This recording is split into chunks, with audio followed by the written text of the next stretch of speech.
Bonjour et bienvenue sur Dukascopy TV. Aujourd'hui, je reçois dans le studio notre analyste technique Bruno Estier. Bonjour Bruno, bonjour Schneid. Il y a 2 semaines, vous aviez des prévisions haussières par rapport au marché américain. Cette tendance s'est-elle répandue sur d'autres marchés ? Oui, elle s'est effectivement répandue sur d'autres marchés. C'est une période assez propice. Nous sommes en train d'enregistrer de nouveaux plus hauts dans plusieurs marchés.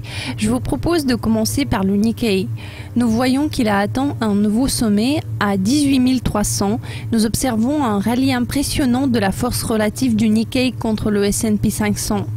Ce nouveau sommet a été atteint lorsque le Nikkei était relativement plat. Le yen ne s'affaiblit pas, c'est-à-dire que cette fois-ci, d'après les anticipations, il faudrait s'attendre à une tendance pareille sur les actions qui se traduit par le rebond du Nikkei. Quelle est la situation sur 2 autres marchés que vous aimez bien, l'Inde et la Chine ? L'activité ralentit sur ces 2 marchés sur la base de la force relative. Nous le voyons sur le graphique mensuel. Le marché de l'Inde est actuellement dans une belle période de hausse et il devient fort probable qu'on revoie des points hauts de 2008. Si nous regardons la Chine, nous voyons qu'elle a quitté son triangle à long terme où elle se trouvait au cours des 3 dernières années. C'est la continuation du modèle haussier, ce qui signifie que nous pouvons facilement atteindre la marque de 49 dans les mois qui vont suivre.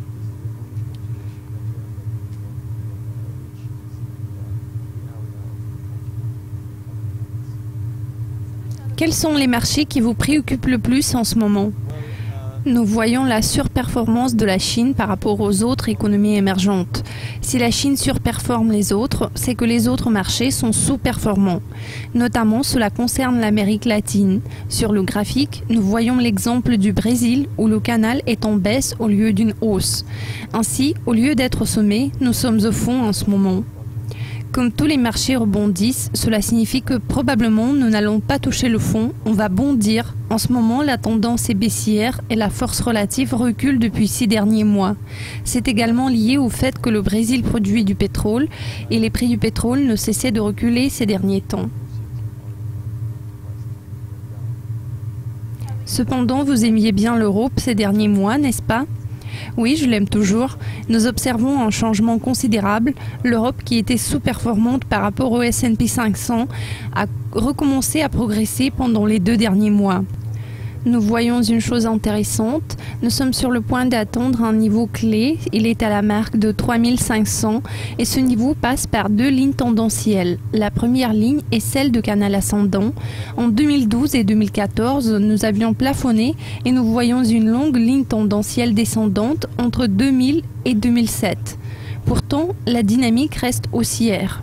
Nous devrions nous attendre à l'appréciation continue jusqu'à la marque de 3800.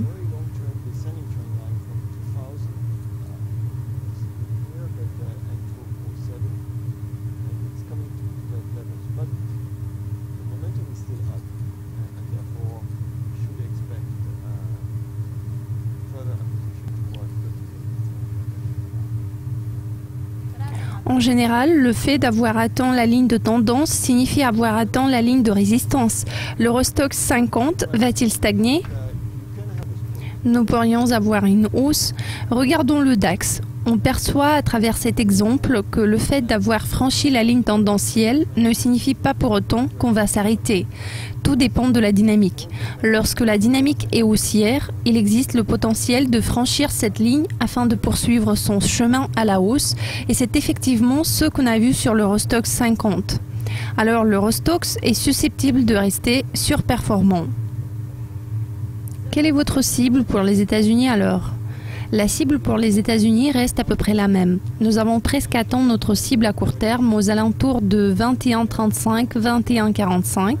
Un peu plus tard, nous serons en mesure de progresser vers 21,90, 22,60, qui est en niveau de Fibonacci. Il faudra du temps pour atteindre cette cible, ça pourra se produire en juin. On se trouve dans une belle tendance à la hausse, la dynamique est haussière. Nous voyons un élan ascendant sur les 2 oscillateurs. Nous devrions garder à l'esprit encore une chose, c'est la situation au niveau des taux d'intérêt. Nous avons remarqué que le rendement obligataire de 10 ans a progressé de 1,65 à 2,15 depuis février. Maintenant, il est revenu vers 1,97. C'est une belle opportunité pour certains investisseurs de passer des obligations aux actions, ce qui est plus lucratif. Bien sûr, ce ne sont plus les taux de 1,65. On est susceptible de continuer dans la direction de 2,40. Nous verrons beaucoup de flux de trésorerie dans les actions, ce qui va contribuer à la progression du marché action en général.